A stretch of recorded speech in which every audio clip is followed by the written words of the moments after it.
අද දවසේ අපි මේ වීඩියෝ එක අරගෙන එන්නේ සිංගර් එයාර් කන්ඩිෂනර් යන්ත්‍රයක් නිසි පරිදි භාවිත කරන ආකාරය පිළිබඳවයි. වායු සමන යන්ත්‍රය සවිකිරීම සඳහා සුදුසුම ස්ථානය තෝරා ගත යුතුය.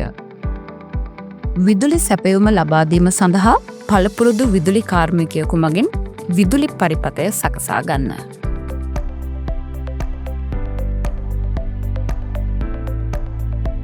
ඉතා හොඳ කාර්යක්ෂමතාවයක් ලබා ගැනීම සඳහා ප්‍රතිස්ථාපනය කරනු ලැබූ වායු සමන යන්ත්‍රය හසුරුවනු ලබන ආකාරය. ප්‍රශස්ත උෂ්ණත්වය සකසන්න. සුව පහසුව සහ බලශක්ති කාර්යක්ෂමතාවයේ සමතුලිතතාවයක් සඳහා ඔබේ වායු සමන යන්ත්‍රය සෙල්සියස් අංශක 24ත් 26ත් අතර භාවිතා කරන්න. අනවශ්‍ය ක්‍රියාකාරීත්වය වළක්වා ඉතා හොඳ කාර්යක්ෂමතාවයක් සඳහා ටයිමර් සහ ස්ලීප් මෝඩ් සිස්ටම් භාවිතා කරන්න. සිසිල් වාතය පිටවීම වැළැක්වීම සහ උණුසුම් වාතය ඇතුල්වීම වැළැක්වීම සඳහා දොරවල් සහ ජනෙල් වසා දමන්න. සුමට වායු සංසරණය සඳහා කාමරය තුළ ඇති කුණු දූවිලි ආදිය ඉවත් කරන්න. විශේෂයෙන් අල්මාරි උඩ සහ ඇඳන් යට. බලශක්ති කාර්යක්ෂමතාවය සඳහා ඍජු හිරු එළිය කාමරය තුළට එම අවම කරන්න. කාමරයට ඇතුල් වන තාපය අඩු කිරීමට කර්ටන් භාවිතා කරන්න. ඔබේ වායු සමන යන්ත්‍රයේ දුරස්ථ පාලකය නිසි ලෙස භාවිතා කිරීම මගින් කාර්යක්ෂමතාවය සුව පහසුව දිගුකල් පැවැත්ම සහ අවම නඩත්තුව කරගත හැකිය. පවර් ඔන් කිරීම මෙම බොත්තම ආධාරයෙන් කරගත හැකිය. දුරස්ථ පාලකයේ භාවිතා කළ හැකි හොඳම භාවිතයන් කීපයක් ලෙස කූල් මෝඩ්. ඉතා හොඳ කාර්යක්ෂමතාවයක් සඳහා සම්මත සිසිලන මාදිලිය ලෙස සෙල්සියස් අංශක 24ත් 26ත් අතර උෂ්ණත්වය සකසන්න. Fan mode.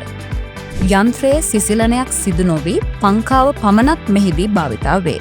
වායු සංසරණය සඳහා මෙම ක්‍රියාව වඩා පහසුයි. Dry mode. අධික සිසිලසකින් තොරව ආර්ද්‍රතාවය ඉවත් කරනු ලැබේ. තෙත් කාලගුණයක් සහිත අවස්ථාවලදී වඩාත් සුදුසු වේ.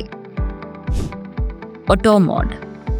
කාමර උෂ්ණත්වය මත පදනම්ව ස්වයංක්‍රීයව සියලුම සැකසුම් සකසමින් ක්‍රියාත්මක වේ. Sleep mode. බලශක්තිය ඉතිරි කිරීම උදෙසා රාත්‍රියේ උෂ්ණත්වය ක්‍රමක්‍රමයෙන් වැඩි කරයි. Timer function. බලශක්තිය ඉතිරි කර ගැනීම සඳහා ස්වයංක්‍රීයව වායු සමන යන්ත්‍රය සක්‍රිය අක්‍රිය කිරීම සකසාගත හැකිය.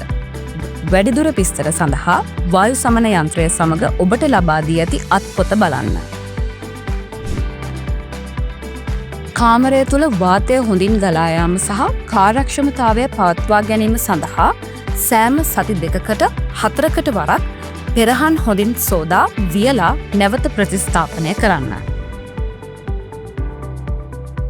බැක්ටීරියා සහ විසබීජ වලින් ආරක්ෂාවට ඔබේ වායු සමන යන්ත්‍රය දීර්ඝ කාලිනව භාවිතා නොකර යලි භාවිතා කරන අවස්ථාවන් වලදී සේවාවක් කර භාවිතා කරන්න.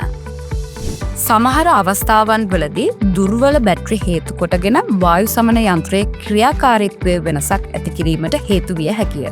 පරණ බැටරි සහ නව බැටරි එකට මිශ්‍ර කර යෙදීමෙන් වළකින්න. වායු සමන යන්ත්‍රයේ කාර්යක්ෂමතාවය පවත්වා ගැනීමට අදාළ කාල සීමාවන් තුලදී නිසි සේවා වාර ගණන ලබා ගන්න.